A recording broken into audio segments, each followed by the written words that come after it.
是在地新闻，继续来看高雄有一个男子啉酒骑车，警察甲抓落来，伊态度真歹，佮甲警察下杀，当场就互逮捕。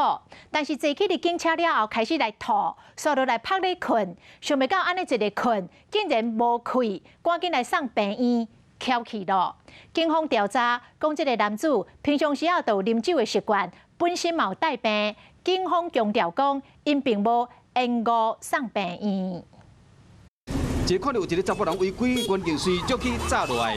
蹲下车，你是有喝酒是不是？徛无啥会知，佮臭酒味，警方赶紧甲做酒清。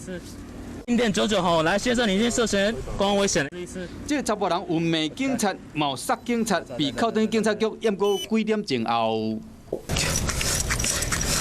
这个啉酒的查甫人拄伫涂骹，无伫喘气啊，原因赶紧甲急救。到底发生什么代志？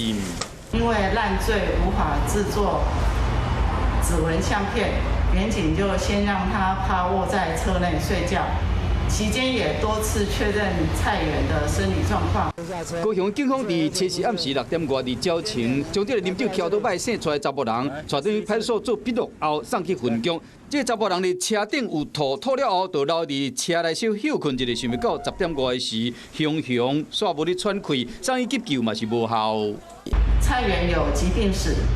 而且有饮酒习惯，初判无延误送医。警方表示讲，确实的死因在个上验来了解讲，到底是因为窒气、酒精性，还是心脏等等的症头所造成的。观众朋友，有一件事情不知道你们做了吗？